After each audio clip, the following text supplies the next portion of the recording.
Marcus Reynolds stared in disbelief as the plane made an emergency landing at a small regional airport in rural Montana.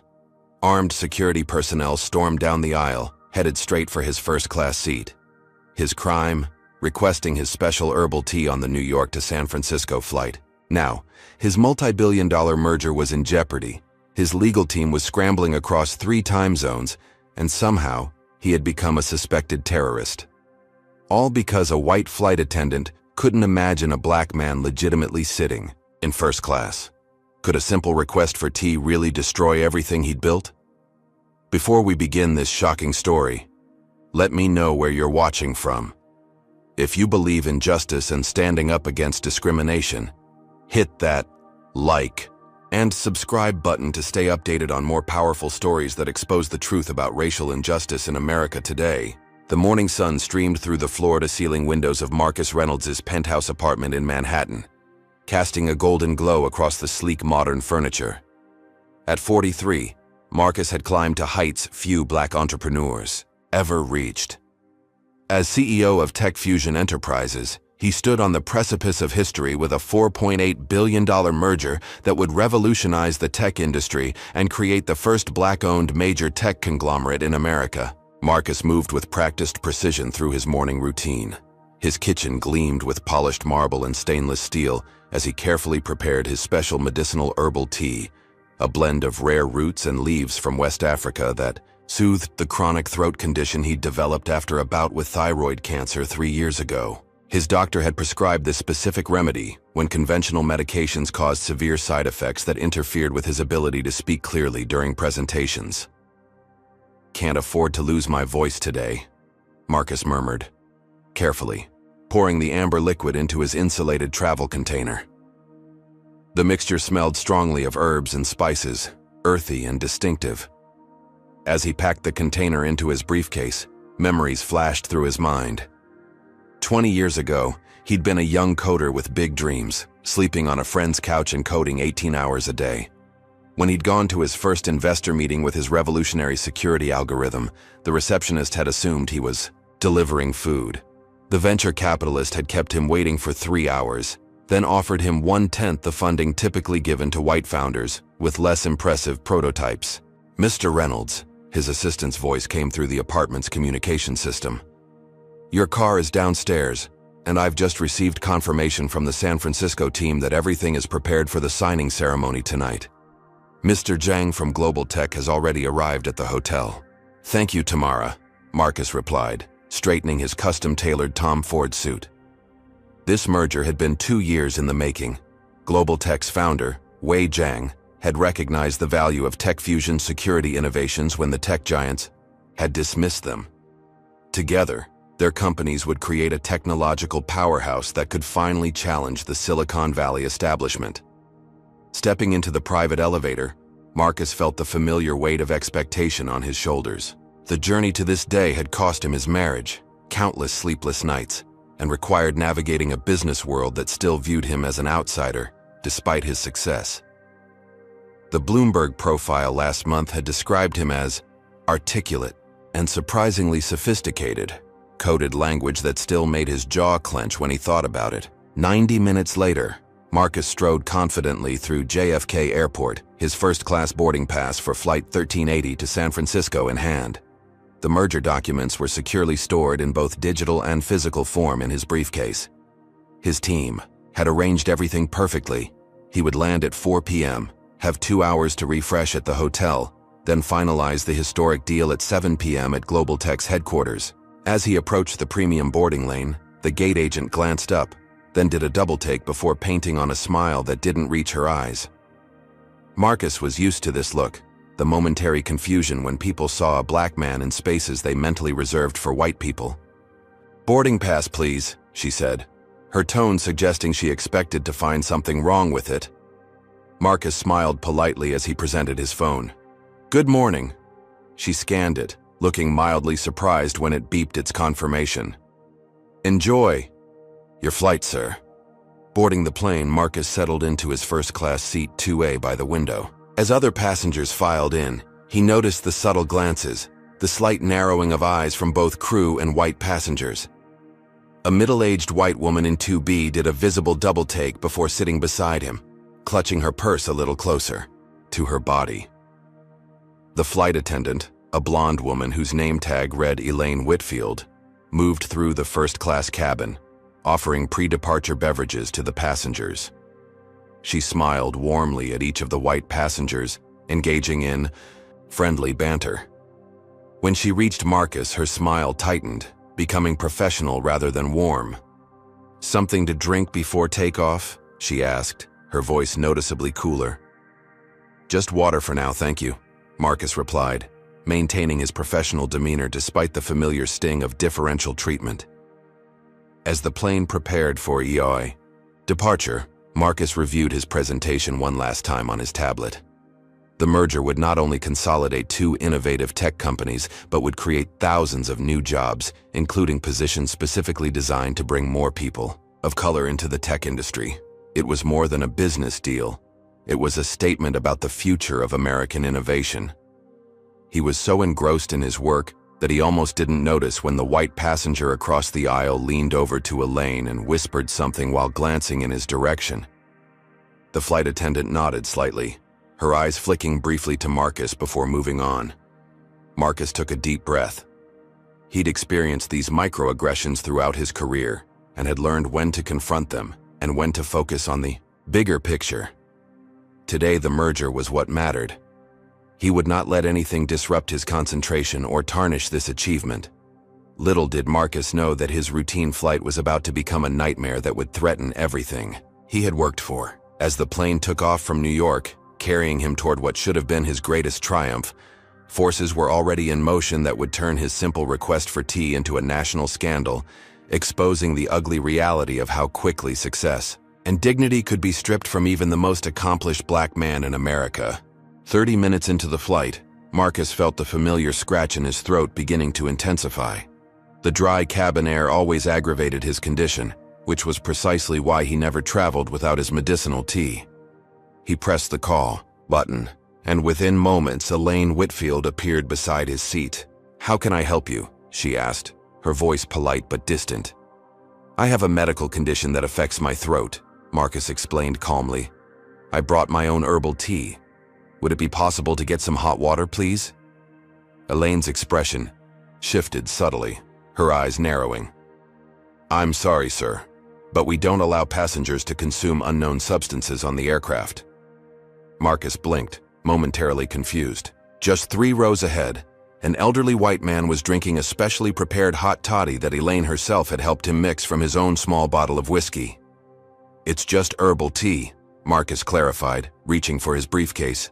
"I have medical documentation about my condition if that would help. I drink this on flights regularly." "I don't need to see any papers," Elaine replied, her voice taking on an edge that drew the attention of nearby passengers. "It's against our policy to allow outside beverages to be consumed." Marcus maintained his composure, though his throat was growing increasingly uncomfortable. "I understand your concern for safety. This is a medicinal tea that helps with my throat condition. I have documentation from my doctor, and the TSA had no issues with it." Elaine's posture stiffened. "Sir, I'm going to have to ask you to lower your voice. You're becoming aggressive." Marcus hadn't raised his voice at all. In fact, he'd been speaking more softly than the conversations happening around him. He noticed several white passengers watching the interaction now, some with phones partially raised as if preparing to record. "I apologize if I've given that impression," Marcus said carefully. "I'm simply trying to explain that this is medically necessary for me. Perhaps I could speak with the head flight attendant." "I am the senior flight attendant on this flight," Elaine responded, her tone becoming increasingly hostile. "And I need you to understand that when I give instructions regarding safety protocols, they need to be followed without argument." The white businessman in the seat across from Marcus leaned forward. "Excuse me," he said loudly, addressing Elaine, but looking at Marcus. "I'm feeling a bit uncomfortable with the situation here. Is everything under control?" Elaine turned to the man with a completely transformed demeanor, sympathetic and reassuring. "Everything is fine, sir. I apologize for any disturbance to your flight." Marcus felt the familiar weight of being viewed as a threat simply because of his skin color. He'd faced this throughout his career, the assumption that any self-advocacy from a black man was aggression, any disagreement was hostility. Deciding to try one more approach, Marcus carefully removed his medical documentation and his company ID badge. Perhaps this will help clarify things. I'm the CEO of Tech Fusion Enterprises, heading to San Francisco for an important business meeting. This tea is prescribed by my doctor for a medical condition. Instead of reassuring Elaine, this seemed to make the situation worse. Her expression hardened further, as if his credentials were somehow threatening rather than clarifying. Are you implying that we should give you special treatment because of your claimed position? She asked, emphasizing the word claimed in a way that made it clear she didn't believe him. By now, several more passengers were openly watching and recording. The white woman sitting next to Marcus had edged as far away from him as her seat, aloud, clutching her purse as if he might steal it at any moment. Not at all, Marcus replied, maintaining his professional tone despite the growing knot in his stomach. He'd been in enough of these situations to recognize the dangerous direction this was heading. I'm simply providing context and explaining that this is a medical necessity, not a preference. I'll need to confiscate that container, Elaine said abruptly, extending her hand. Unknown liquids are a potential security risk. Marcus stared at her in disbelief. This passed through TSA screening. It's just tea. Sir, I won't ask again. Elaine's voice was stern now, her hand still extended. Have you ever been in a situation where you were treated unfairly just because of how you look? Comment number 1, if you believe Marcus deserves respect regardless of his skin color. Hit that like button if you think what's happening on this flight is a clear case of discrimination that needs to be exposed. Subscribe to our channel to stand against injustice and share stories that need to be told. Do you think Marcus should give up his medically necessary tea just because a flight attendant doesn't believe a black man could be a CEO? Or should he stand up for his rights like any other passenger? What would you do if you were in his shoes?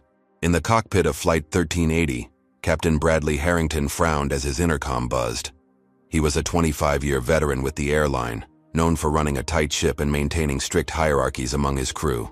Captain, this is Elaine, came the senior flight attendant's voice. We have a situation in first class that requires your attention. What kind of situation? Bradley asked, his eyes still fixed on the navigation displays as they cruised at 36,000 feet over the Midwest. There's a passenger in 2A who's being, she paused significantly, difficult. He's attempting to consume an unknown substance from an unmarked container. When I explained our safety policies, he became confrontational. The co-pilot glanced at Bradley, raising an eyebrow. Has he made any threats? Bradley asked. Not explicitly, Elaine replied, her voice lowered as if sharing a secret. But he's a large black male who's becoming increasingly agitated. He's claiming to be some CEO and demanding special treatment. Several passengers have expressed concerns about his behavior. Bradley's jaw tightened. In the post-9/11 era, any potential threat was taken seriously, and in his experience, it was better to overreact than underreact. Keep an eye on him. I'll alert ground control that we may have a situation. Back in the first-class cabin, Marcus had reluctantly surrendered his tea container to Elaine, who carried it away as if handling hazardous material. His throat was now painfully dry, and he knew that without his medication, his voice would be severely compromised by the time they landed, potentially jeopardizing his ability to properly present at the merger meeting. Marcus discreetly removed his phone and sent a text to his chief of staff, Aisha Johnson. Facing discriminatory treatment on flight. Flight attendant confiscated my medication. Potential escalation. May need legal team on standby. Within seconds, Aisha replied, documenting timeline now. Stay calm. Don't give them any excuse. Legal team alerted. What airline and flight number? Before Marcus could respond, he noticed a flurry of activity among the flight crew. Flight attendants were huddled near the galley, casting furtive glances in his direction. A male flight attendant he hadn't seen before appeared, positioning himself in the aisle with a beverage cart, creating a barrier between the first class and economy sections.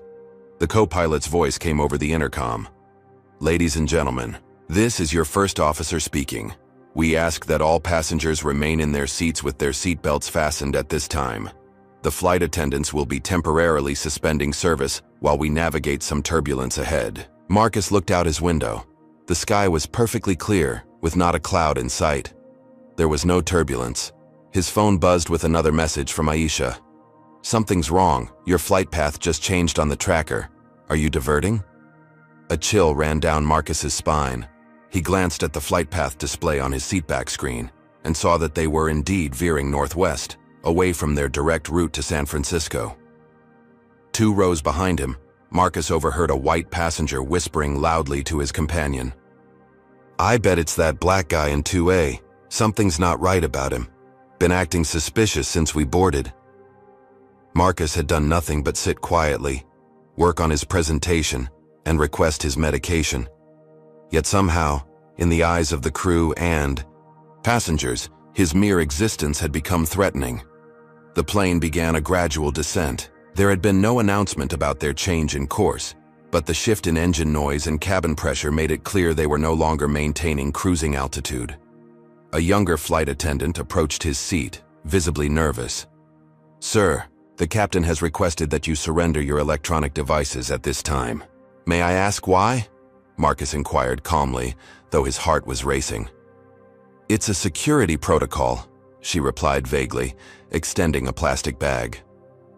"I'd like to speak with the captain," Marcus requested, making no move to hand over his phone, his only connection to his team and the outside world.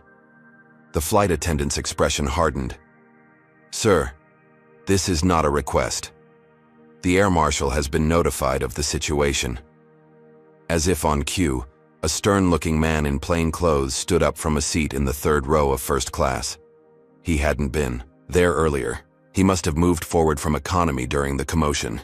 "Sir, I'm a federal air marshal," the man announced, loud enough for the entire cabin to hear. "I need you to comply with crew instructions immediately and surrender any electronic devices and personal items you have with you."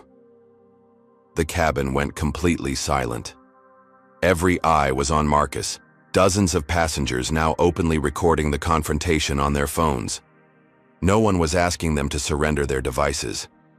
"I've done nothing wrong," Marcus stated firmly but calmly. "I'm being singled out without explanation." The air marshal's hand moved subtly toward his hip, where Marcus could see the outline of a concealed weapon. "Sir, final warning. Comply now or I will be forced to restrain you for interfering with the flight crew." Marcus could feel his career, his company, and possibly his life hanging in the balance of this moment. With deliberate slowness, he placed his phone in the plastic bag, followed by his tablet, but kept his briefcase with the merger documents closed beside him. "My name is Marcus Reynolds, CEO of Tech Fusion Enterprises," he said clearly, making eye contact with as many recording passengers as possible. "I want everyone here to know that I have complied with all airline policies and have done nothing to warrant this treatment." The air marshal stepped closer. "Hand over the briefcase too. It contains confidential business documents for a $4.8 billion merger happening tonight," Marcus explained. "I cannot legally surrender these documents to anyone." "That's not my concern," the air marshal responded coldly. "Hand it over now." As Marcus reluctantly surrendered his briefcase, he glanced at one of the seatback screens still displaying the flight map.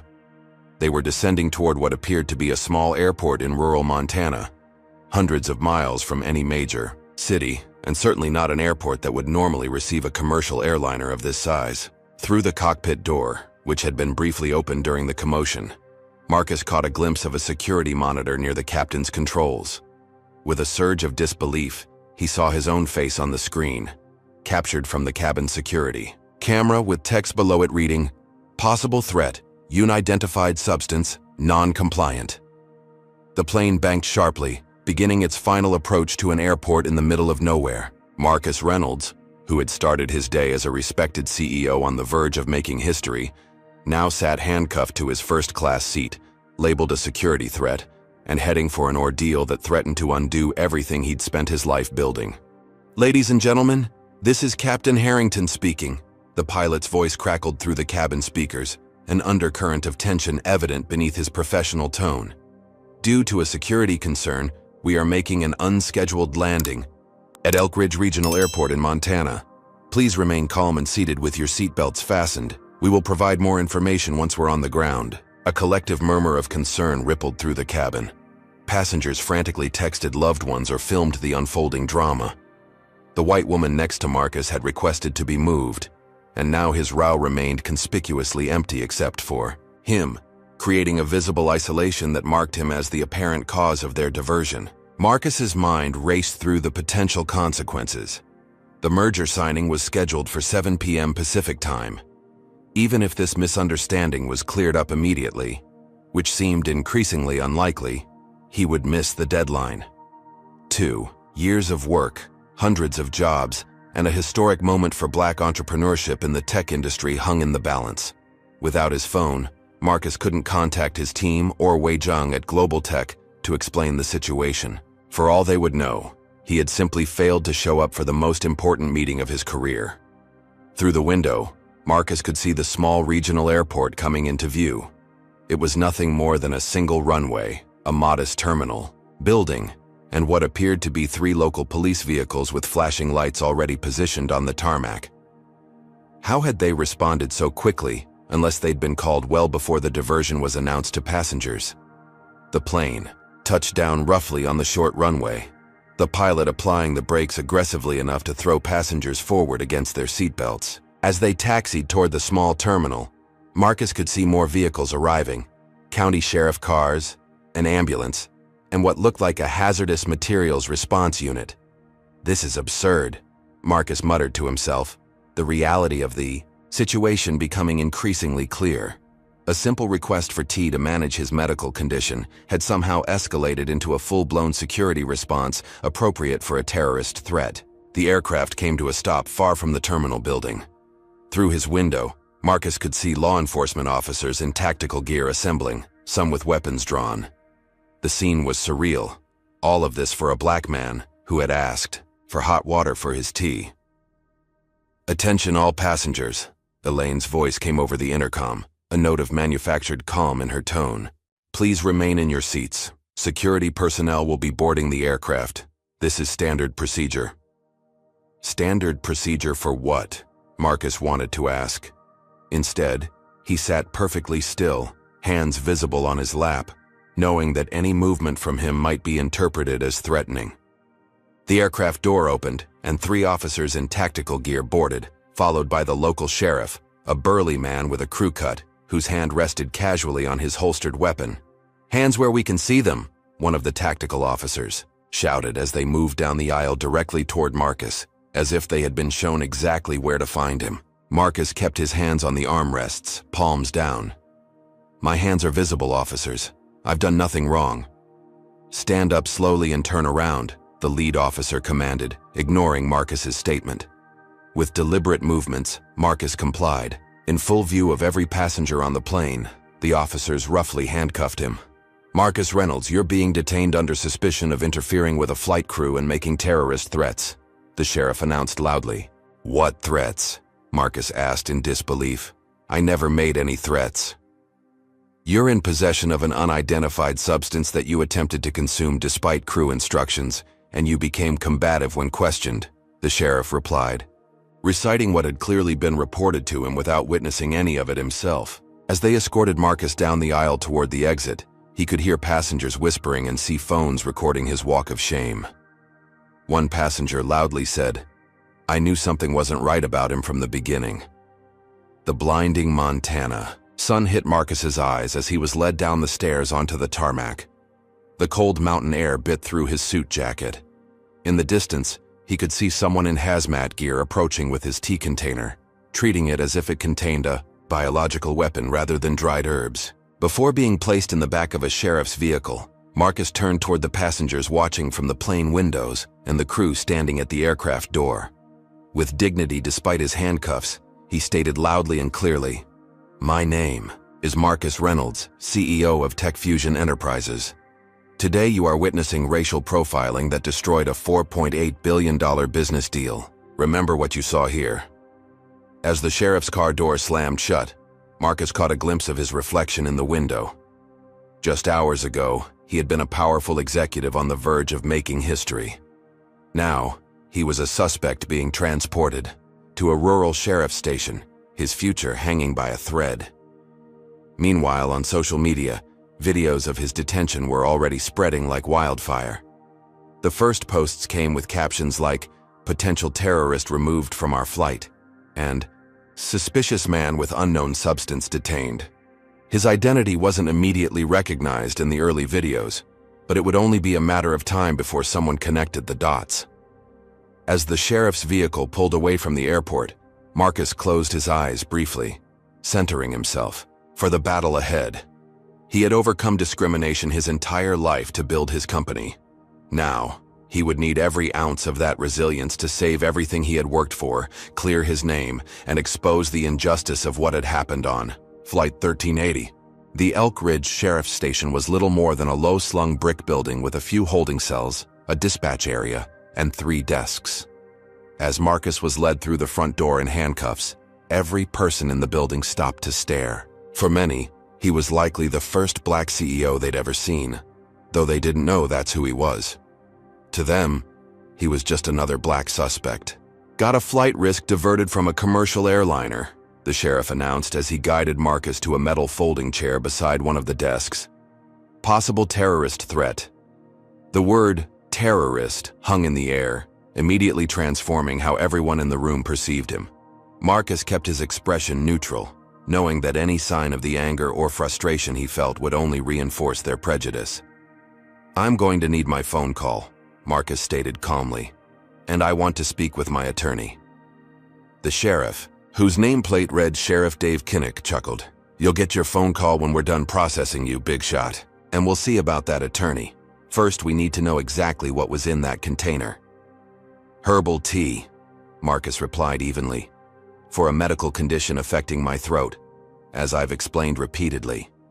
"Sure it is," Sheriff Kinnick responded, his tone making it clear he didn't believe a word.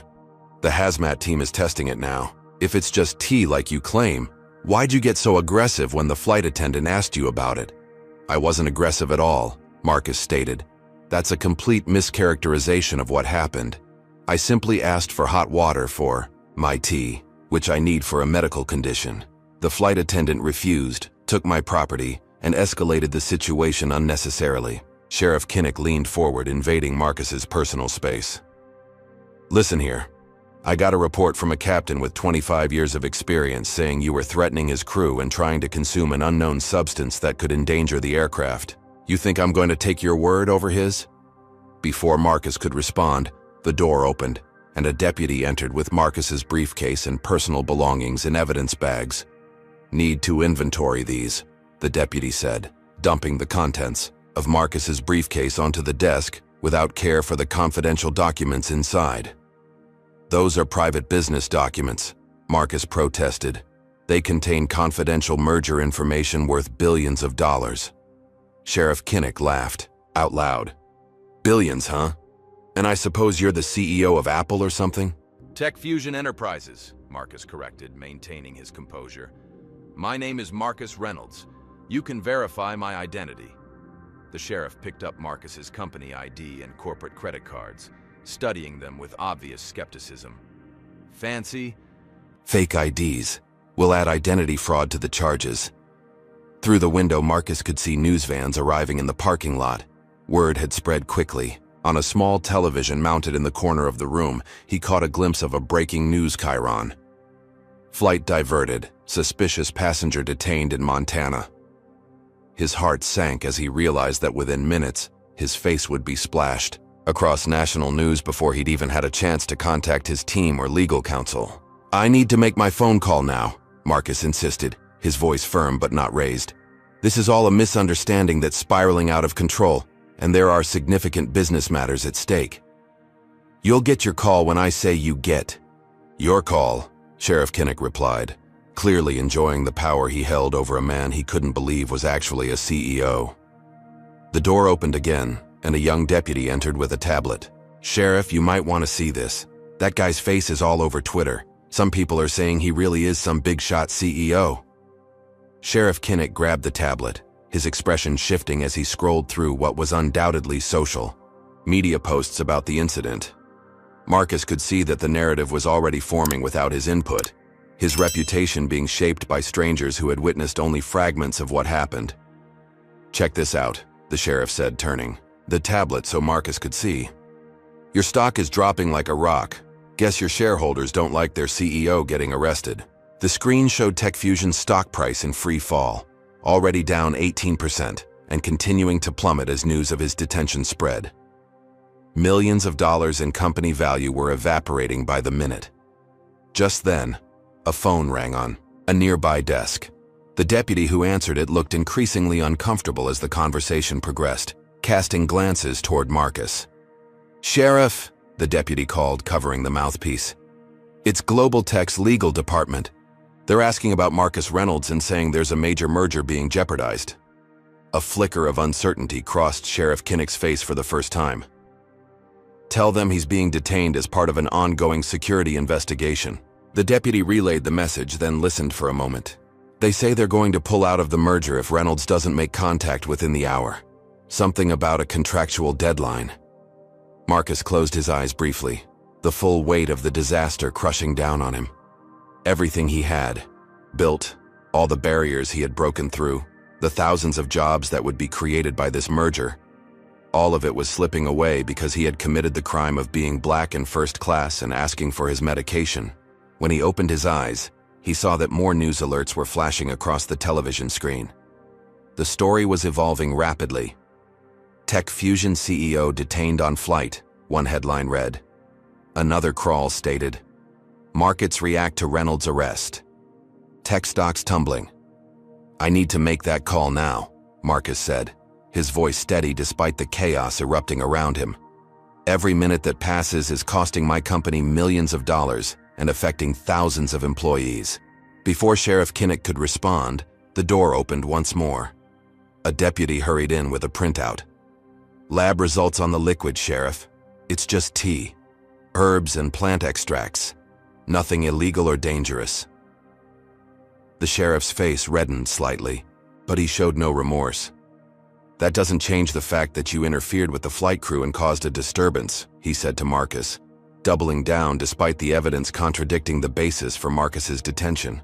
On the television, the news now showed Wei Zhang, Marcus's merger partner, giving a statement outside Global Tech's San Francisco headquarters. "We are deeply concerned about the treatment of Mr. Reynolds. If he is not released immediately and allowed to fulfill his obligations under our agreement, we will have no choice but to terminate the merger discussions and seek damages." The reality of the situation was finally beginning to dawn on Sheriff Kinnick. What had started as a routine detention of what he assumed was just another troublemaker was rapidly evolving into a high-profile incident with international business implications. "Get him his phone call," the sheriff finally ordered, though his tone remained hostile. "But he stays in custody until we sort this out completely." As a deputy led Marcus to the phone, he caught sight of his reflection in a window. His tailored suit was wrinkled, his confident CEO demeanor replaced by the universal posture of the unjustly accused. In the eyes of the law and much of the public, his achievements, education, and position had been instantly erased, replaced by stereotypes and assumptions based solely on the color of his skin. The deputy pointed to the outdated wall phone. "Make it quick." Marcus picked up the receiver, knowing that his company's future hung in the balance of this one phone call. As he dialed his chief of staff's number, he could hear the newscast, in the background reporting that TechFusion stock had now plummeted by over 25%. "Have you ever seen someone judged not by their character, but by the color of their skin? Comment, number 1, if you believe Marcus deserves better treatment regardless of what he looks like. Hit the like button if you're outraged by how quickly a successful black businessman can be reduced to a suspect in the eyes of authorities. Subscribe to hear stories that expose the reality of racial profiling in America today. Do you think Marcus can still save his company in the historic merger? Or has the damage already been done? How would you feel watching your life's work crumble because someone couldn't believe a black man belonged in first class? "You have exactly 3 minutes, announced Deputy Wilson as he closed the door to the small interrogation room, leaving Marcus alone with the wall-mounted phone, its coiled cord stretched taut. "Aisha, it's Marcus," he said the moment his chief of staff answered. I don't have much time. Marcus, thank God. Aisha's voice was a mixture of relief and panic. What's happening? The news is saying you've been arrested as a security threat? The global tech people are threatening to walk unless you're in San Francisco by 7. I need you to activate Emergency Protocol 3, Marcus said, referring to the crisis management plan they had developed years ago for worst-case scenarios. Contact Sophia Washington at Civil Liberties Law Group. Get her to Montana immediately. Already done, Aisha replied efficiently. She's on a private jet as we speak. What happened? In terse sentences, Marcus explained the sequence of events while Aisha took notes. As a black woman who had risen through corporate America herself, she understood immediately the racial dynamics at play. The stock price? Marcus asked, dreading the answer. Down 32% and still falling, Aisha confirmed grimly. The board's in emergency session. Jameson and Phillips are already suggesting a vote of no confidence. Marcus wasn't surprised. The two white board members had opposed his leadership from the beginning, constantly questioning his decisions, despite his track record of success. Wei Zhang? He asked, referring to his merger partner. He's standing by you publicly, but his investors are pressuring him. He's extended the deadline to midnight Pacific time, but that's as much as he could do. Deputy Wilson opened the door, tapping his watch. Time's up. Aisha, I need you to... The line went dead as the deputy hung up the phone. Back to the interview room, Deputy Wilson said, gesturing to the door. The interview room was a stark space with concrete walls painted an institutional green, containing nothing but a metal table and 3 chairs. Sheriff Kinnick was waiting, along with a man in a rumpled suit who hadn't been there before. Mr. Reynolds, I'm Detective James Morley with the Montana State Police, the suited man introduced himself. We have some serious questions about your activities today. Marcus sat down, keeping his back straight and his expression neutral. My activity today consisted of boarding a flight to attend a business meeting, nothing more. Sheriff Kinnick slammed his hand on the table. Cut the act. Captain Harrington has filed a formal complaint stating that you made threatening statements and refused to comply with safety directives. That is categorically false, Marcus stated firmly. I never made any threats, implied or explicit. I simply requested hot water for my medically necessary tea, which your own tests have confirmed is exactly what I said it was. The captain says otherwise, Detective Morley said, sliding a printed statement across the table. According to his report, when instructed to surrender your unknown substance, you became belligerent and stated that, and I quote, "You'll regret this," to the flight attendant. Marcus shook his head in disbelief. That never happened. I never said those words or anything like them. There were dozens of witnesses and multiple people recording. The videos will show exactly what happened. Conveniently, cell service is spotty out here, Sheriff Kinnick remarked with a smirk. Not many of those videos making it online just yet. It dawned on Marcus that this remote location wasn't just inconvenient, it was strategic. By landing in a rural area with limited connectivity, the airline had effectively controlled the narrative during the crucial first hours of the story breaking. I want my lawyer present for any further questioning, Marcus stated. Lawyers take time to get to Elk Ridge, Detective Morley replied with a shrug. Meanwhile, we have a statement from a highly respected airline captain about your threatening behavior. That's enough to hold you while we investigate. The tea tested negative for any illegal or dangerous substances, Marcus pointed out. The entire basis for this detention is demonstrably false. The issue isn't the tea anymore, Sheriff Kinnick replied. It's your interference with the flight crew, which is a federal offense. Captain Harrington has made serious allegations. Allegations that are false and racially motivated, Marcus responded firmly. Detective Morley leaned forward. Playing the race card already? Maybe in your world, everything's about race. But out here, we're just concerned with public safety. Before Marcus could respond, a commotion erupted in the outer office. Raised voices, including one with the unmistakable authoritative tone of a person accustomed to commanding attention in courtrooms. The door swung open, and a tall black woman, in her 50s, entered, impeccably dressed in a designer suit that made Sheriff Kinnick's uniform look like a costume. She carried a leather briefcase and an air of absolute authority. "This interrogation is over," she announced without preamble. "I'm Sophia Washington, counsel for Mr. Reynolds. Any questions for my client will go through me from this point forward." Sheriff Kinnick stood up, his face reddening. "You can't just barge in here." "I just did," Sophia interrupted crisply. "And unless you want to explain to a federal judge why you're violating my client's constitutional rights, I suggest you give us the room." She placed a document on the table. "This is a demand for immediate release. The detention of Marcus Reynolds is unlawful, discriminatory, and is causing quantifiable financial damages that now exceed $100 million and counting." Detective Morley studied the document. "This doesn't change the fact that we have a complaint from the captain. A complaint contradicted by physical evidence and soon to be contradicted by video evidence," Sophia cut in. "I've already filed emergency motions in federal court. Additionally, I've spoken with the governor's office, who is very concerned about the potential economic impact on this state if its law enforcement is perceived as participating in a racially motivated detention that destroyed a multi-billion-dollar business deal." The mention of the governor had an immediate effect on both men. "We're just following procedure," Sheriff Kinnick muttered defensively. "Then your procedure is flawed and potentially actionable under federal civil rights statutes," Sophia replied. She turned to Marcus. "My team has secured the flight manifest and is contacting passengers to obtain their videos. We're also filing preservation orders for all airline communications and the cockpit voice recorder." Marcus nodded, feeling hope for the first time since this nightmare began. Sophia Washington was legendary in civil rights circles, having won landmark cases against corporations and government entities that engaged in discrimination.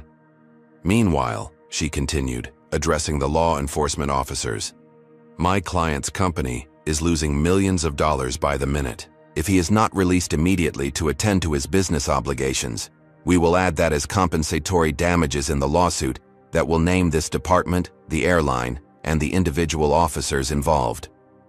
Sheriff Kinnick and Detective Morley exchanged glances, clearly recognizing they were outmatched. "We still need to complete our investigation," Detective Morley insisted weakly. "You can investigate without keeping my client detained," Sophia responded. "The T has tested negative. There is no evidence of any threat, and there are substantial economic interests at stake." Just then, a deputy rushed in, looking alarmed. "Sheriff, you need to see this.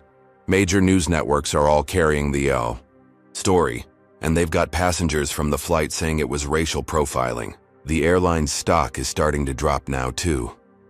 The balance of power in the room shifted visibly.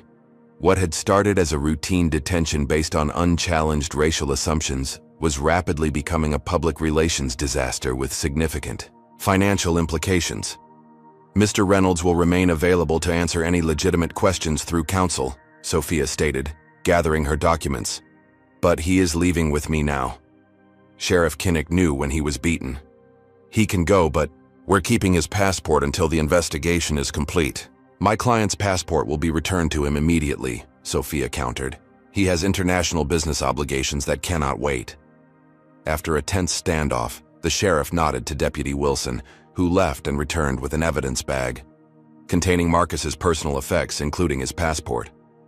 As Marcus collected his belongings, the deputy whispered to the sheriff just loudly enough for Marcus to hear. "Tech news sites are reporting that if Reynolds misses this merger signing, over 3,000 jobs won't be created, including 500 that were planned for the new office in Helena." The sheriff's expression soured further at the realization that his actions might have economic consequences for his own state. Sophia checked her watch. "We have a helicopter waiting. Mr. Reynolds has precisely 5 hours to reach San Francisco before irreparable damage is done to his company and the American technology sector." As they prepared to leave, Marcus paused at the door and turned to Sheriff Kinnick and Detective Morley. "Gentlemen, I hope you understand what happened here today. A black man in first class was presumed dangerous rather than successful. That presumption has cost my company millions, threatened thousands of jobs, and nearly destroyed a historic merger. Remember that the next time you make assumptions based on the color of someone's skin." With that, he followed Sophia out of the sheriff's station, where news cameras were already assembled. The story of Marcus Reynolds was no longer just about one man's humiliation. It had become a national conversation about race, power, and the fragility of success for even the most accomplished Black Americans. The sleek black helicopter lifted off from the small field adjacent to the Elk Ridge Sheriff's Station, carrying Marcus and Sophia toward the nearest major airport in Billings, Montana. Inside the climate-controlled cabin, Marcus was already deep in crisis management mode, using Sophia's secure satellite phone to reconnect with his team. "Aisha, we're airborne," he reported, his voice still raspy from his untreated throat condition. "What's our status?" "It's bad, but we're fighting back," his chief of staff replied. "The stock has stabilized at 34% down." The board voted against a no-confidence motion, 6-2. Zhang has extended the deadline to midnight, but his investors are nervous. "We need to control the narrative," Marcus said, his strategic mind already formulating a multi-pronged approach. "Where are we with the video evidence?" "That's our first good news," Aisha replied. "We've secured footage from 12 passengers. So far, it clearly shows you were calm and professional throughout. The airline's claims are falling apart by the minute." Marcus turned to Sophia. "We need those videos authenticated and released strategically." "Already happening," Sophia confirmed, typing rapidly on her laptop. "I have digital forensics experts verifying them now to prevent any claims that they've been manipulated. We're preparing a comprehensive timeline that will dismantle the airline's version of events." Marcus nodded approvingly.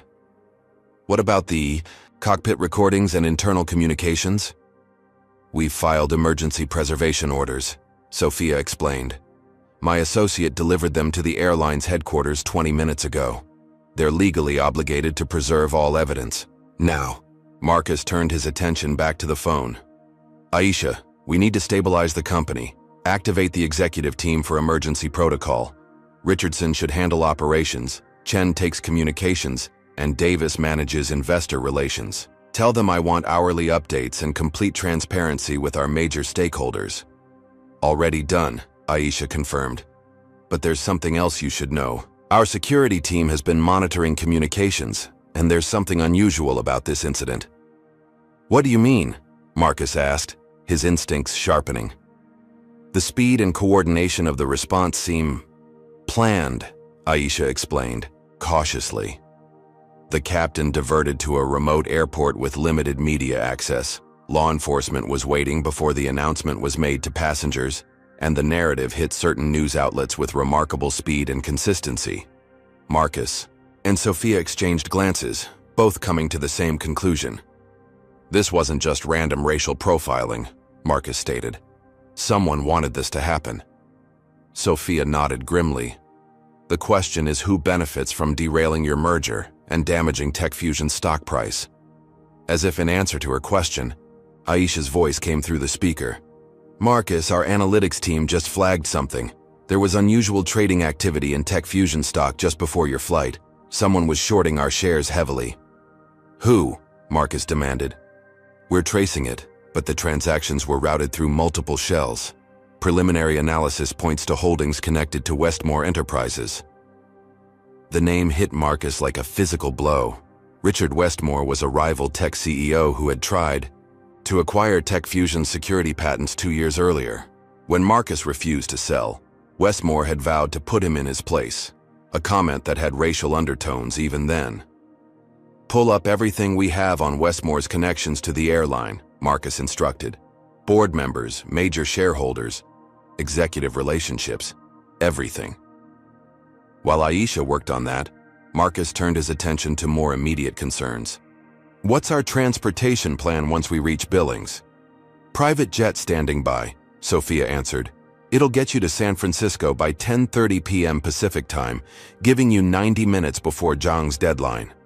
"Not enough cushion," Marcus decided. "We need a backup plan in case of any additional coincidental delays. I've arranged for a second aircraft on standby in Bozeman and secured priority clearance with air traffic control through a contact at the FAA," Sophia replied, demonstrating why she was considered one of the best crisis attorneys in the country. Marcus nodded approvingly before returning to the call. "Aisha, what do we have?" Her voice was tense with excitement. "Marcus, we found it. Westmore's private equity division acquired a 7% stake in the airline's parent company last month. And Captain Bradley Harrington? He received a $50,000 consulting fee from a subsidiary of Westmore Enterprises 2 weeks ago. And the flight attendant? Elaine Whitfield? Marcus asked, the pieces falling into place. Her brother works as a mid-level executive in Westmore's Seattle office. She received a wire transfer of $20,000 3 days ago from an LLC that traces back to Westmore's personal attorney. Marcus felt a cold fury building inside him, but also a grim satisfaction at having uncovered the truth. They set me up. This whole incident was orchestrated to prevent the merger and crash our stock. It gets worse, Aisha continued. Breaking news.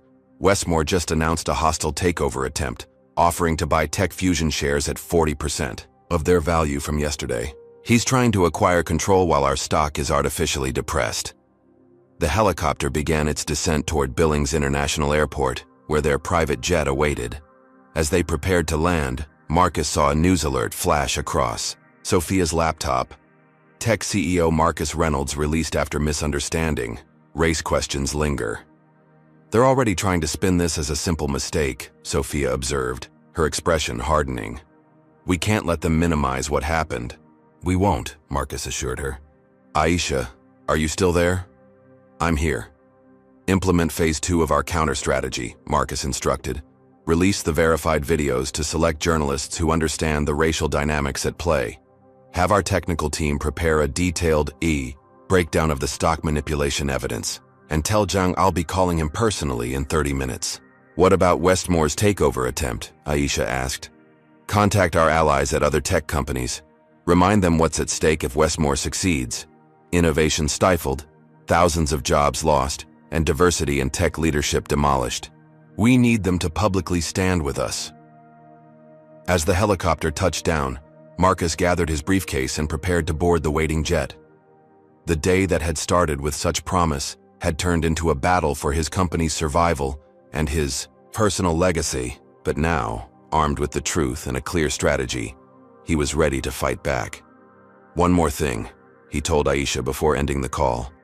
Tell the team to prepare documentation for a civil rights lawsuit and SEC complaint. When this is over, Richard, Westmore is going to learn that trying to destroy a black man's business through racial profiling isn't just morally reprehensible.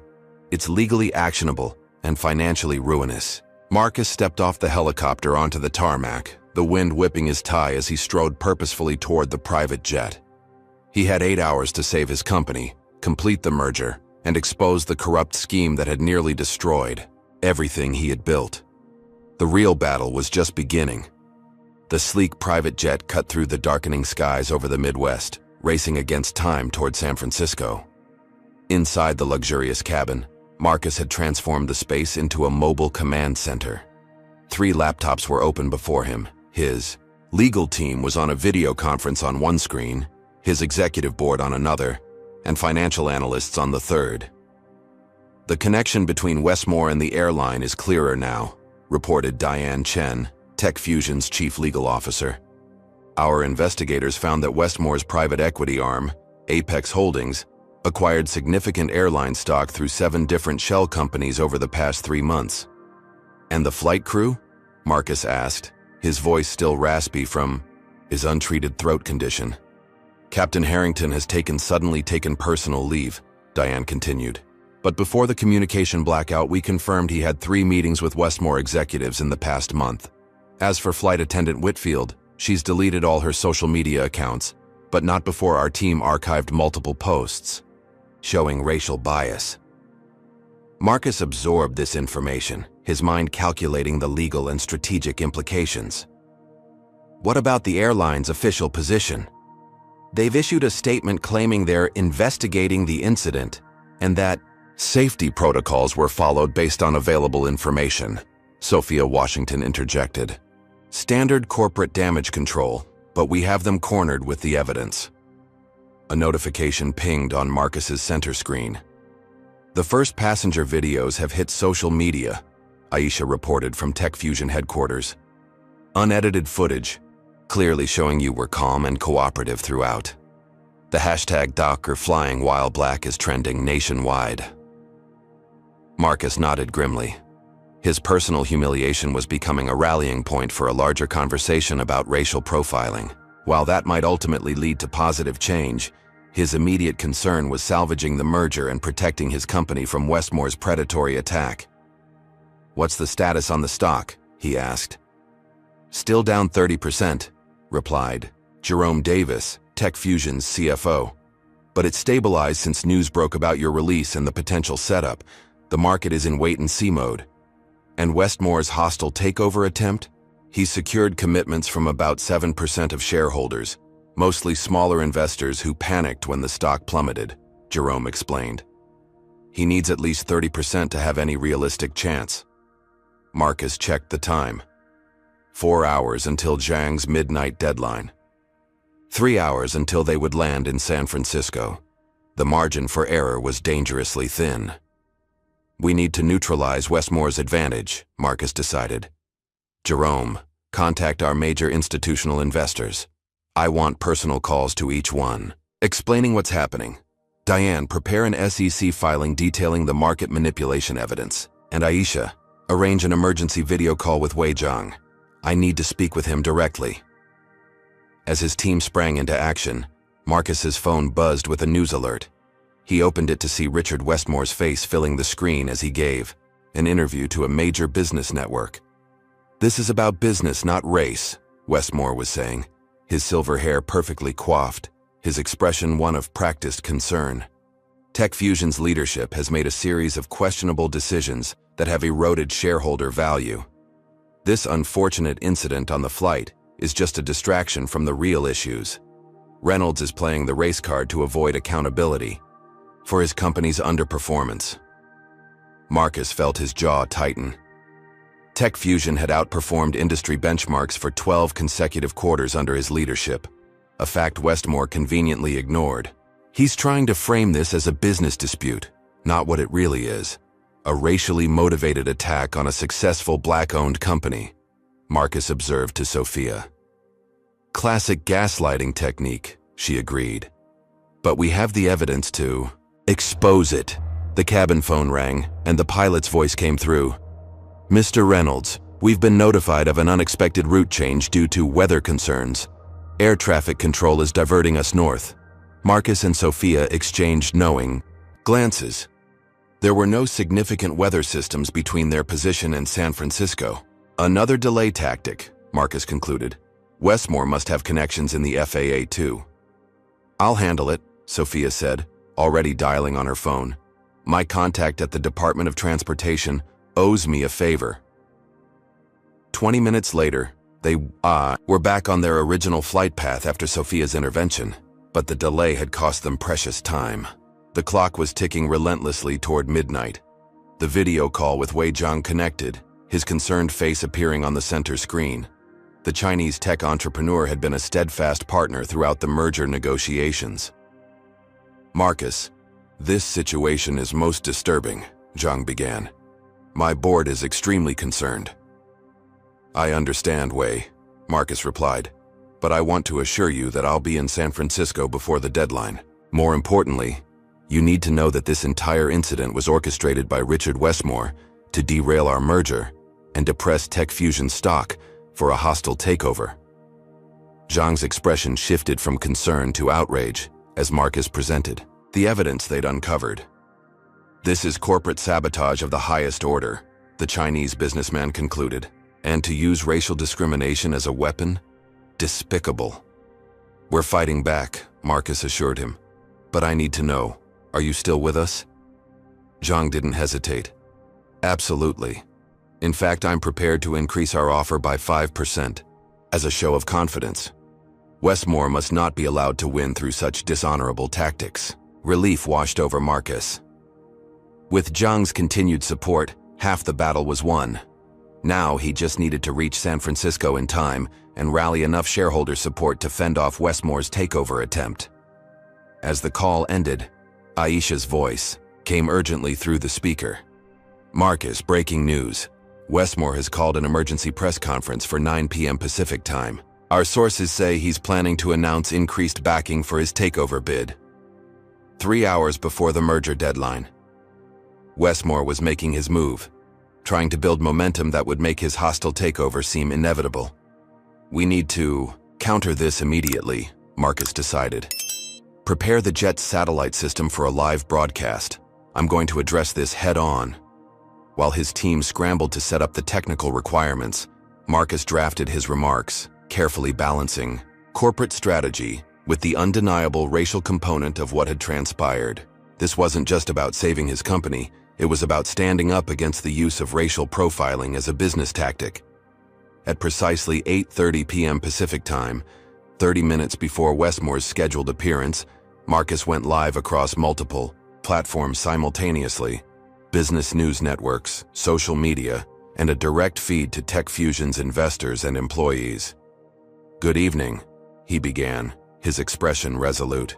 "Today, I experienced something that too many Black Americans face: the assumption of criminality based solely on the color of my skin. But this was not a random incident. Evidence now confirms that this was a coordinated attack orchestrated by Richard Westmore and his associates to prevent our historic merger with Global Tech and facilitate a hostile takeover of TechFusion." Marcus proceeded to outline the connections they had uncovered, presenting the evidence methodically without hyperbole. The facts were damning enough without embellishment. "This goes beyond corporate competition," he continued. "It represents a dangerous intersection of racial discrimination and corporate sabotage. The question for our shareholders, partners, and the American public is clear. Will we allow success to be undermined by these tactics? Will we permit racial profiling to be weaponized as a business strategy?" As Marcus spoke, the response was immediate and overwhelming. "Stand with TechFusion" began trending on social media. Institutional investors issued statements rejecting Westmore's takeover bid. And most significantly, a coalition of Black business leaders announced a fund to purchase TechFusion shares at pre-crisis prices to block the hostile takeover. Westmore hastily canceled his press conference. "The tide is turning," Sophia observed as they monitored the response. "But we're not out of the woods yet." She was right. Despite the positive momentum, they were still racing against the clock. The jet was now crossing into California, but they were still over an hour from San Francisco, with less than 2 hours until Zhang's deadline. Just as it seemed they might make it, Marcus's phone rang with an urgent call from the pilot. "Mr. Reynolds, we've received instructions to land at Sacramento for a random security inspection. They're claiming it's standard procedure, but in 20 years of flying, I've never seen this happen to a private aircraft in domestic airspace." One last obstacle thrown in their path. One final attempt to prevent Marcus from reaching San Francisco in time. "Westmore," Marcus said, his voice cold with certainty. "His desperation is showing." "I'll handle this one too," Sophia stated, already dialing. "But we need a contingency plan in case we're forced to land." Marcus stared out the window at the California landscape below, his mind racing through options. Then, an idea crystallized. Audacious, unprecedented, but potentially game-changing. "Aisha," he said, reconnecting with his chief of staff. "Contact Zhang. Tell him we're shifting to Plan Omega." Plan Omega had been developed as a theoretical last resort, never seriously considered until this moment. It would rewrite the rules of the merger in a way that would shock the business world and render Westmore's sabotage attempts meaningless. As Sophia successfully fought off the landing directive, allowing their flight to continue to San Francisco, Marcus prepared for the boldest move of his career. The jet began its final approach to San Francisco International Airport, with just 57 minutes until the midnight deadline. The corporate war wasn't over, but Marcus Reynolds was about to change the battlefield entirely. Have you ever seen powerful people use underhanded tactics to maintain their dominance? Comment number 1 if you believe what Westmore did should be illegal. Hit that like button if you're inspired by Marcus's resilience in the face of such blatant discrimination and corporate sabotage. Subscribe to our channel to witness more stories of triumph against systemic injustice. Do you think Marcus will make it to the signing in time? What could this mysterious, Plan Omega B. Will Westmore face consequences for his despicable actions? Or will he escape justice like so many powerful people do? Stay tuned as our story continues to unfold. The private jet touched down at San Francisco International Airport at 11:08 p.m., leaving just 52 minutes until Zhang's midnight deadline. As the aircraft taxied toward the private terminal, Marcus was already on his phone coordinating the final stage of their journey. The car is waiting on the tarmac, Aisha confirmed from Tech Fusion headquarters. Police escort has been arranged through downtown. Traffic estimates show you should reach Global Tech headquarters by 11:40. 20 minutes to spare, Marcus murmured, gathering his documents. Too close for comfort, but we'll make it. As the jet's door opened, Marcus and Sophia descended the stairs to find a sleek black SUV waiting with a driver holding the door open. 2 police motorcycles idled nearby, ready to escort them through the late-night San Francisco traffic. Mr. Reynolds? The driver greeted him professionally. We're cleared for priority access to the freeway. We should have you at Global Tech, headquarters in 30 minutes. Marcus slid into the back seat with Sophia, his briefcase containing the physical merger documents clutched firmly in his hand. After everything that had happened, he wasn't taking any chances with digital-only copies. The motorcade pulled away from the airport, lights flashing as they accelerated onto the highway. San Francisco's iconic skyline glittered in the distance, the Global Tech Tower prominently visible with its distinctive blue-lit crown. We're going to make it, Sophia remarked, checking her watch. Despite everything Westmore threw at us. He's not done yet, Marcus cautioned, his voice still rough from his untreated throat condition. We need to stay vigilant until the documents are signed. His caution proved prescient. 20 minutes into their drive, as they approached the outskirts of downtown San Francisco, a police radio crackled with an alert. Be advised, there's an accident blocking all lanes on the Bay Bridge approach. Traffic is at a standstill. Recommend alternate route. The timing was too perfect to be coincidence. Another Westmore tactic? Sophia wondered aloud. Almost certainly, Marcus replied grimly. Driver, what alternatives do we have? We can try surface streets through the Mission District. The driver suggested, already adjusting their route. It'll be tight, but we should still make it by 11:50. 10 minutes to spare. The margin for error was evaporating quickly. As they diverted through San Francisco's streets, Marcus received an urgent call from Jerome, his CFO. Marcus, Westmore just issued a statement claiming he now has commitments from 28% of shareholders. He only needs 35% to effectively block the merger. Is it true? Marcus asked sharply. We can't verify, but it's causing panic. 3 institutional investors who previously rejected his offer are now reconsidering. The SUV turned onto a narrow street, lined with restaurants and bars, the police escorts clearing a path through the late-night traffic. Marcus could see the Global Tech Tower getting closer, now just 15 blocks away. Suddenly, flashing lights appeared in their rearview mirror. Not their escort, but a police cruiser signaling them to pull over. Do not stop, Marcus instructed, the driver firmly. Our escort will handle this. One of their motorcycle officers dropped back to intercept the cruiser, while the SUV continued forward. Through the rear window, Marcus could see the officer engaging in an animated conversation with the patrol car's occupants. What now? Sophia asked, tension evident in her voice. Keep moving, Marcus replied. We have a legitimate police escort. If it's another delay tactic, our officers will handle it. The driver pressed on, but 3 blocks later, 2 more police cars appeared ahead, blocking the intersection. This time they had no choice but to stop. An officer approached the driver's window. License and registration, please. We've received a report that this vehicle was involved in a hit-and-run incident near the airport. That's impossible, the driver protested. We came directly from the private terminal with a police escort. Nevertheless, I need to see your documentation and speak with all passengers, the officer insisted. Marcus checked his watch. 11:38 p.m. The delays were adding up, exactly as Westmore had planned. Sophia rolled down her window.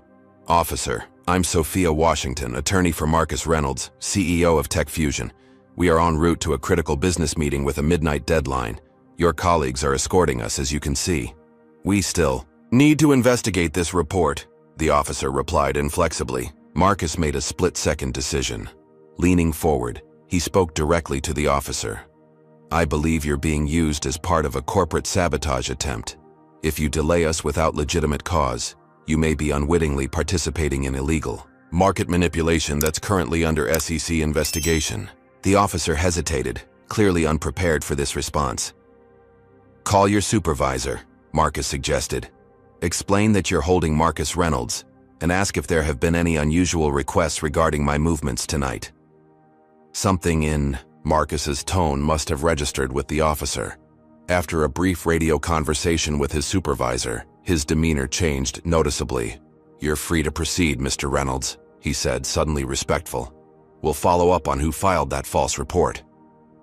As they pulled away, Marcus's phone rang again. It was Wei Zhang. Marcus, where are you? It's 11:43. My investors are getting nervous. I'm 17 minutes away, Marcus replied honestly. We've encountered some obstacles. Westmore's people are here, Zhang informed him. They're telling my board that you won't make it and offering an alternate deal directly with them if they abandon our merger. Marcus's grip tightened on his phone. Wei, do you trust me? There was a pause before Zhang answered. I do.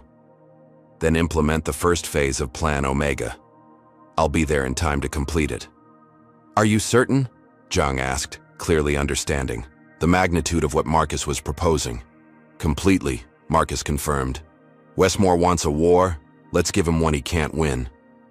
As the call ended, their SUV hit another unexpected delay, a delivery truck accidentally blocking the entire street. By the time they maneuvered around it, the clock read 11:52.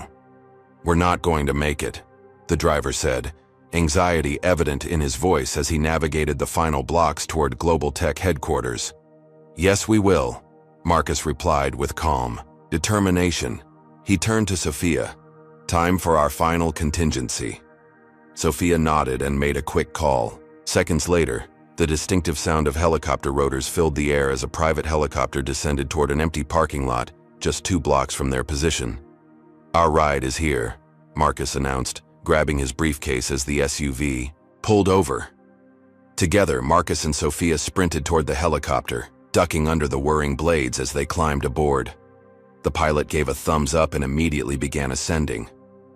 Global Tech helipad, top priority, Marcus instructed, checking his watch one last time. 11:56 p.m.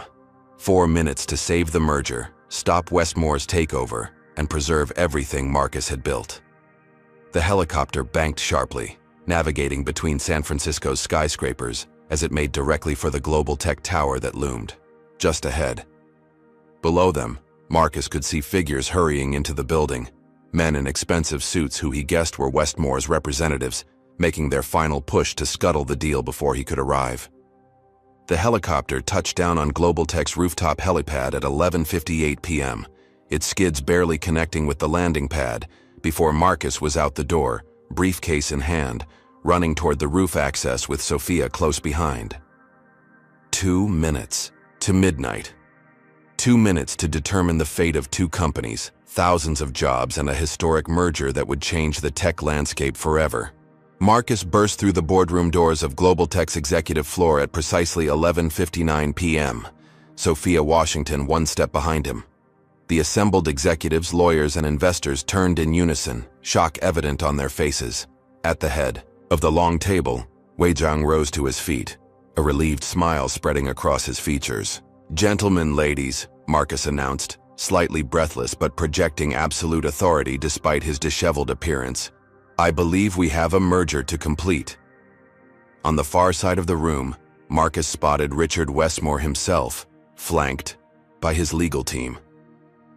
The silver-haired CEO's confident smirk faltered at the sight of Marcus standing there, documents in hand, with 1 minute to spare. Reynolds, Westmore recovered quickly, his tone dismissive. Your dramatic entrance doesn't change the facts. Your company's stock has collapsed, your reputation is in tatters, and your shareholders are flocking to my superior offer. Marcus strode purposefully to the center of the room, placing his briefcase on the polished conference table. "Richard, your tactics today have revealed your true character to the world. Using racial profiling as a business strategy wasn't just morally reprehensible. It was a miscalculation that will cost you everything." The enormous wall-mounted screens in the boardroom suddenly flickered to life, displaying multiple news channels simultaneously. Every major network was covering the story, with headlines scrolling across the bottom of the screens. CEO racially profiled on flight in apparent corporate sabotage scheme. Tech Fusion stock rebounds as evidence of manipulation emerges. Westmore. Enterprises under SEC investigation for market manipulation. Flight crew paid off to target black CEO, documents reveal. Westmore's face reddened as he saw the coverage. This is sensationalist nonsense. The SEC investigation will find nothing, because there's nothing to find. Actually, Sophia interjected, her professional demeanor unwavering. The SEC has already issued preliminary findings. They've frozen trading of Westmore Enterprises stock pending a full investigation into coordinated market manipulation. Marcus checked his watch. Midnight exactly. He turned to Wei Zhang. "Shall we proceed with the signing?" Zhang nodded, gesturing to the documents already laid out at his end of the table. "The terms remain as agreed." As Marcus moved to join Zhang, Westmore made one final desperate attempt. "This is madness. Reynolds' company has lost a third of its value today. The merger terms should be completely renegotiated." Zhang regarded Westmore coolly. "Mr. Westmore, when I choose business partners, I value integrity above all. Today, Mr. Reynolds has demonstrated extraordinary integrity under the most difficult circumstances. You, by contrast, have revealed yourself to be a man who would use racism as a business tactic. Which of you do you think I prefer to work with?" The room fell silent as the impact of Zhang's words settled. Several of Westmore's own associates shifted uncomfortably, distancing themselves subtly from their boss. Marcus and Zhang met in the middle of the long table, signing the merger documents with the collected executives as witnesses. As they completed the final signatures, the clock on the wall showed 12:04 a.m., 4 minutes past the deadline. But Wei Zhang had made it clear that Marcus's extraordinary efforts had earned him the extension. The moment the signing was complete, Aisha's voice came through on the speakerphone that had been set up on the table. "Marcus, you're live on air in 30 seconds. All major networks are carrying this." Marcus straightened his tie and turned to face the video conference camera that had been hastily positioned for this purpose. Around the room, executives and lawyers fell silent, aware they were witnessing a pivotal moment. The red light on the camera illuminated, and Marcus was instantly addressing millions of viewers across America and around the world. "Good evening. My name is Marcus Reynolds, CEO of Tech Fusion Enterprises. Today, I was racially profiled on a commercial flight, detained without cause, and nearly lost a historic $4.8 billion merger because a flight attendant couldn't believe a black man legitimately belonged in first class." His voice was powerful despite the lingering rawness from his untreated throat condition. But this was no random incident of bias. Evidence has now confirmed that this was an orchestrated attack, a deliberate attempt to use racial profiling as a corporate weapon to manipulate markets and facilitate a hostile takeover. Marcus proceeded to outline the evidence connecting Westmore to the airline crew, the suspicious trading patterns, and the coordinated media narrative that had initially framed him as a security threat.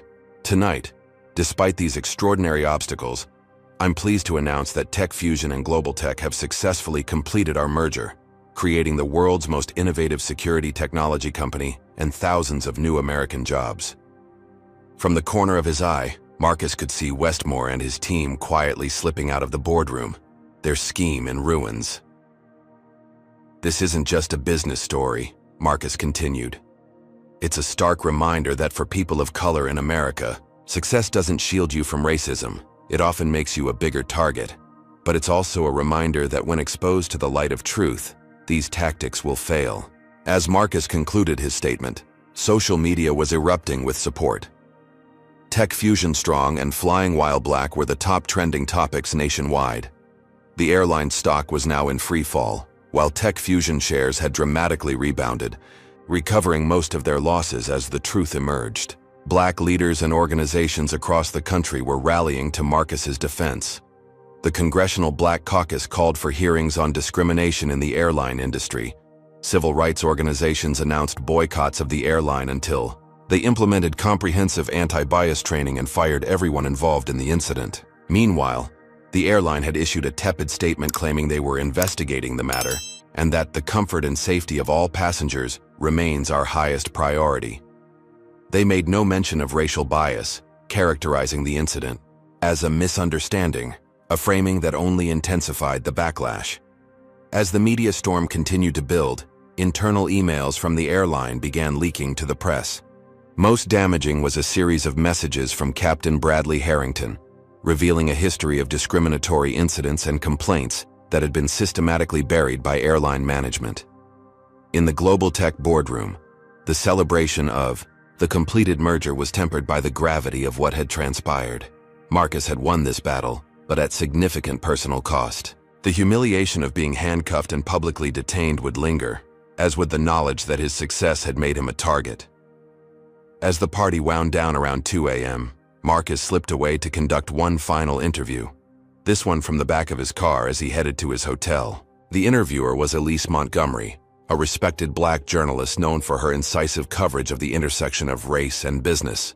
"Mr. Reynolds, after everything you experienced today, what message do you have for other black professionals facing similar barriers?" she asked. Marcus thought carefully before responding. "What happened to me today happens to black Americans at every level of society, every day. The difference is, most don't have the resources to fight back as effectively. My message is simple. Document everything, know your rights, and never internalize the limitations others try to place on you because of your race." As the interview concluded, Marcus's phone lit up with a breaking news alert. Westmore appears on Business Channel, claims Reynolds playing race card to distract from business failures. Even in defeat, Westmore was doubling down, attempting to reframe the narrative. But the evidence was too overwhelming, the racial dynamics too obvious for his spin to gain traction. Marcus's car pulled up to his hotel just before 3 a.m. He was exhausted but victorious. The merger was secured. Westmore's takeover attempt had failed, and the truth about the day's events was spreading rapidly across the nation. But he was still in San Francisco, hundreds of miles from where he needed to be tomorrow to finalize the regulatory aspects of the merger. And given Westmore's persistence, Marcus knew the fight was far from over. Dawn broke over San Francisco as Marcus emerged from his hotel, having snatched barely 3 hours of restless sleep. The events of the previous day had left him physically exhausted, but mentally vigilant, aware that Westmore might have one final card to play. "Car's ready, Mr. Reynolds," reported Kevin Dawson, the head of Tech Fusion's security team, who had flown in overnight with reinforcements. After yesterday's orchestrated attack, Marcus had implemented enhanced security protocols for himself and his key executives. "What's our status?"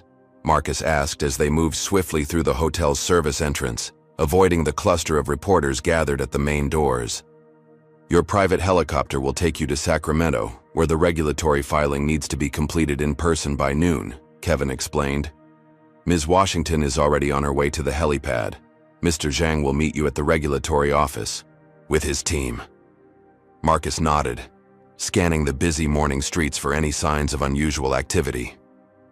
The final regulatory approval was the last hurdle before the merger became irreversible. If Westmore was going to make one last desperate attempt to derail the deal, it would be now. His phone buzzed with a message from Aisha. Satellite imagery shows unusual road construction started overnight on the main route between Sacramento Airport and the regulatory office. Coincidence? "Westmore," Marcus muttered.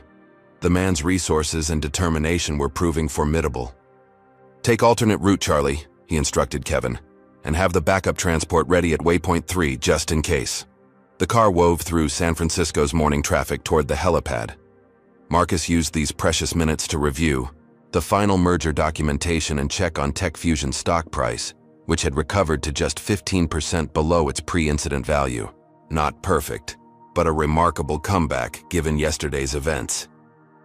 Arriving at the helipad, Marcus found Sophia already waiting, engaged in an intense phone conversation. Her expression was grim as she ended the call. "Westmore's getting desperate," she reported as they boarded the helicopter. "He's filed an emergency injunction claiming the merger violates antitrust regulations. It's baseless, but it could tie us up in court long enough to miss today's filing deadline." "Judge assigned?" Marcus asked as they lifted off, the sprawling Bay Area spreading beneath them. "Judge William Hargrove, Eastern District," Sophia replied. "No known connections to Westmore, but he's historically conservative on business matters." Marcus processed this information while watching the landscape change from urban density to the open farmland of California's Central Valley. "Timeline on the injunction hearing?" "That's the problem," Sophia said. "It's scheduled for 11 a.m., giving us just 1 hour afterward to complete the filing if we win." The helicopter pilot's voice came through their headsets. "Mr. Reynolds, air traffic control is reporting unexpected restricted airspace over our planned route due to a military exercise. We're being instructed to divert north by 60 miles. Marcus and Sophia exchanged knowing glances. There was no scheduled military exercise. This was Westmore pulling strings again, attempting to delay them just enough to miss the noon deadline. "Options?" Marcus asked the pilot. "We could contest it, but that would involve landing and filing formal paperwork. Or we take the diversion, adding about 40 minutes to our flight time." "Neither is acceptable," Marcus decided. "Sophia, call your contact at the Department of Transportation. Again. And pilot, stand by for new clearance. I'm confident this exercise will be rescheduled very shortly." While Sophia worked her connections in Washington, Marcus received an urgent call from Wei Zhang.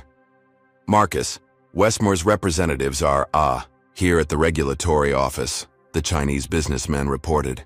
"They're telling everyone the merger is dead and offering the regulators evidence that Tech Fusion's security technology poses national security risks if merged with a company that has Chinese connections." It was a xenophobic play, attempting to trigger national security concerns to block the merger. Despite Global Tech being an American company founded by a Chinese-American entrepreneur, Westmore was trying to paint it as a foreign threat. "Classic divide and conquer," Marcus observed. "He's trying to pit us against each other using racial and national origin biases.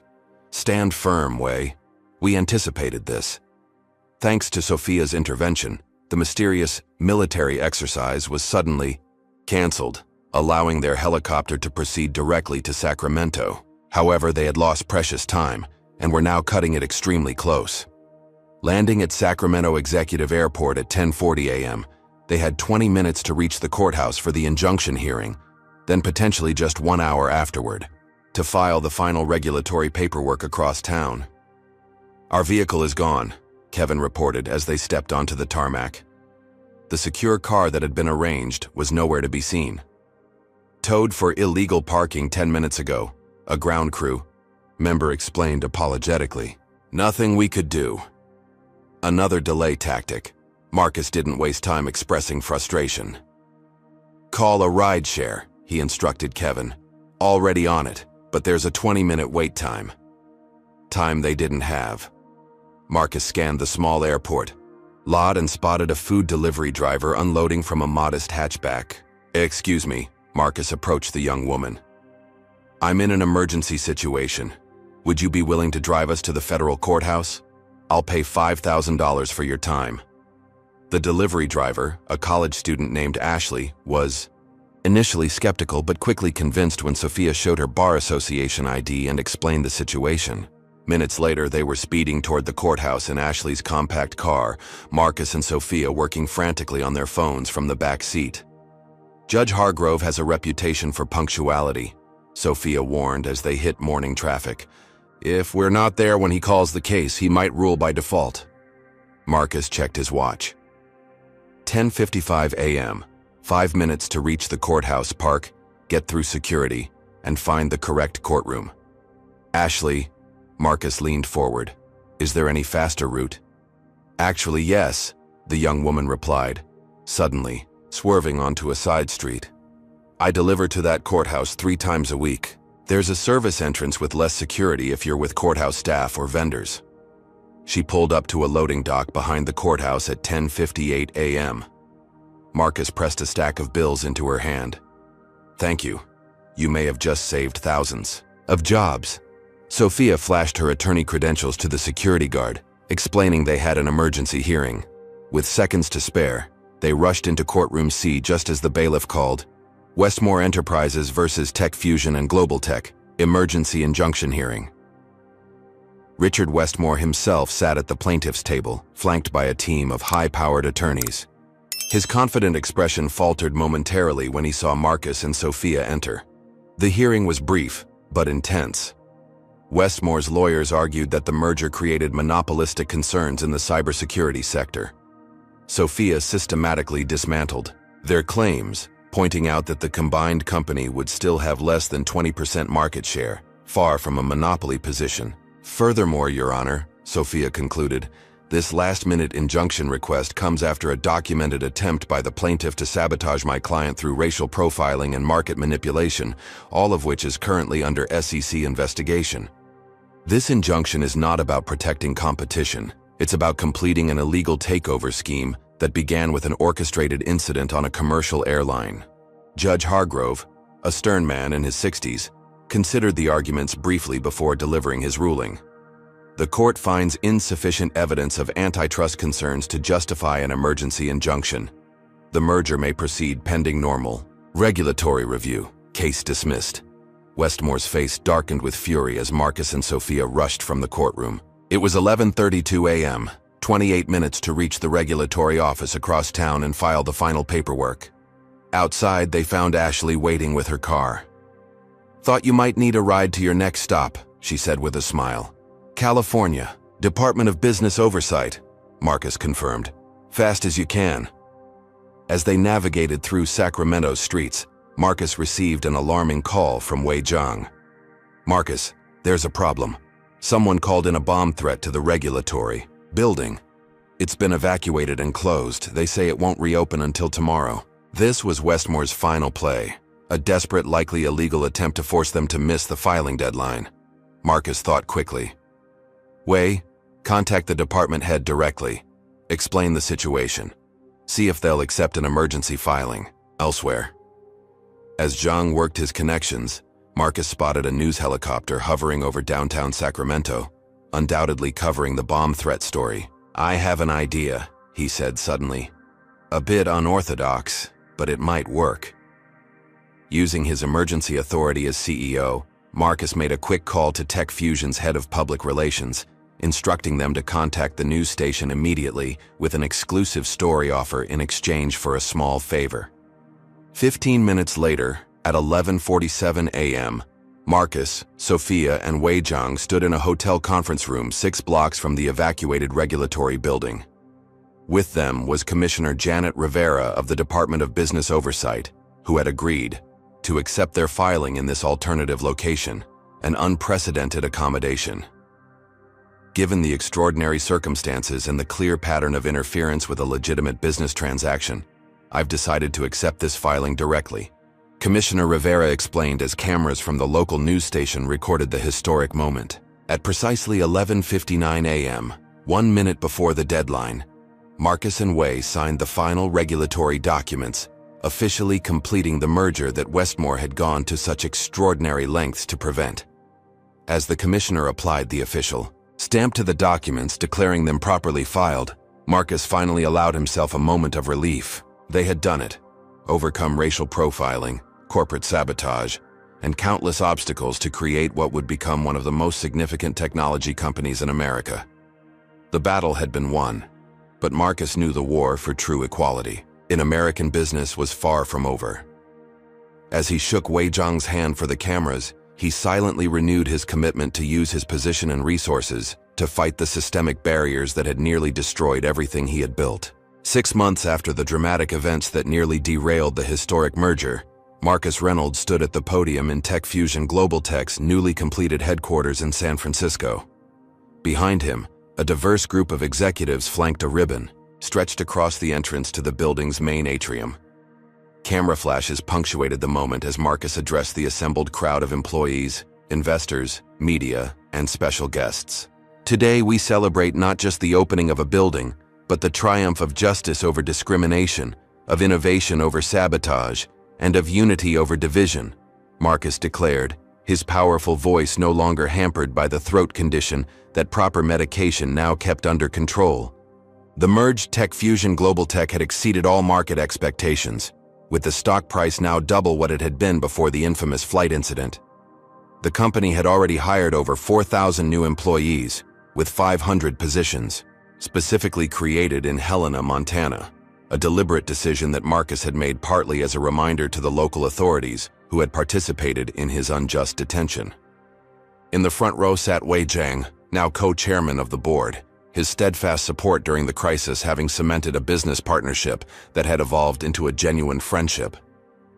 Beside him was Sophia Washington, whose legal brilliance had not only saved the merger, but had subsequently spearheaded a landmark discrimination lawsuit against the airline. Our journey to this day wasn't easy, Marcus continued, scanning the diverse faces of his team. Many of you watched in real time as I was profiled, detained, and nearly lost everything simply because a flight attendant couldn't imagine a black man legitimately sitting in first class. The previous month, the airline had settled the discrimination lawsuit for $95 million, rather than face a public trial where all the evidence of their complicity would be exposed. As part of the settlement, they had implemented comprehensive anti-bias training, revised their security protocols, and terminated both Captain Harrington and Flight Attendant Whitfield. But today isn't about dwelling on past injustices, Marcus continued. It's about the future we're building together, a future where innovation knows no color, where opportunity has no racial barriers, and where technology serves humanity in all its beautiful diversity. He gestured to the expansive campus behind him, where engineers, programmers, and business professionals from dozens of countries and every background imaginable now collaborated on cutting-edge security technology. I'm proud to announce that Tech Fusion Global Tech is launching the Equity and Innovation Foundation with an initial endowment of $100 million, Marcus revealed to thunderous applause. This foundation will support Black and other underrepresented entrepreneurs in the tech sector, providing capital, mentorship, and resources to ensure that talent rises regardless of race or background. In the months since the merger, Marcus had become more than a successful CEO. He had emerged as a powerful voice for corporate accountability and racial equity. His experience had resonated with millions who had faced similar discrimination, though few had his resources to fight back so effectively. The SEC investigation into Richard Westmore had uncovered extensive evidence of market manipulation, resulting in criminal charges against several of his associates. Westmore himself had resigned as CEO of his company amid the scandal, though he continued to deny any wrongdoing.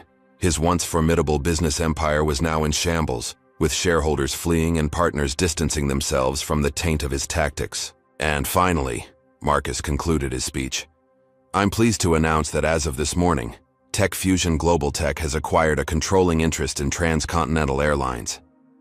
A collective gasp rippled through the audience, followed by knowing laughter and applause. The airline that had been the instrument of his humiliation was now under his control. Our first acts as majority shareholder will be to implement the industry's most rigorous anti-discrimination protocols, create a passenger bill of rights, and establish an independent review board for all security-related complaints. As Marcus cut the ribbon to officially open the new headquarters, the symbolism was lost on no one. In less than a year, he had transformed a moment of racial profiling and corporate sabotage into a platform for meaningful change, not just for himself, but for countless others who face similar barriers. Later that evening, at a private celebration for the company's leadership team, Marcus took a moment alone on the building's rooftop terrace, gazing out at the San Francisco skyline. Aisha, his loyal chief of staff, joined him with 2 glasses of champagne. To turning obstacles into opportunities, she toasted, handing him a glass. And to never forgetting where we came from, Marcus added, clinking his glass against hers. The door opened again and Sophia Washington stepped onto the terrace. The governor's office just called. The anti-discrimination in commercial transportation. Bill we helped draft has passed the state legislature. They're calling it the Reynolds Act. Marcus nodded thoughtfully. That's a start, but we have a long way to go. Speaking of which, Aisha interjected, checking her phone. Ashley, the delivery driver who helped you reach the courthouse in Sacramento, she graduates from law school next month. The scholarship you arranged made it possible for her to finish, without working 3 jobs. These were the moments that gave Marcus the most satisfaction, not the business victories or even the personal vindication, but the knowledge that his position allowed him to create tangible opportunities for others. As the celebration continued inside, Marcus remained on the terrace a moment longer, reflecting on the journey that had brought him here. From the young coder sleeping on a friend's couch, to the CEO fighting for his company's survival in handcuffs, to now leading one of the most influential technology companies in the world, the incidents on that flight had been a painful reminder that for people of color in America, success didn't shield you from racism. Sometimes it made you a bigger target. But it had also reinforced Marcus's conviction that with the right resources, preparation, and allies, even the most entrenched systems of discrimination could be challenged and changed. Tomorrow would bring new challenges, new battles for equity in the corporate world. But tonight, Marcus Reynolds allowed himself to savor this victory. Not just for himself, but for every black entrepreneur who had been told they didn't belong, every professional of color who had been profiled or doubted, and every young person looking for evidence that excellence could eventually triumph over prejudice. The story of the black CEO denied tea in first class had become something much larger, a case study in resilience, a testament to preparedness, and most importantly, a powerful reminder that the journey toward true equality required vigilance, courage, and the determination to stand firm even when the world seemed determined to knock you out of the sky.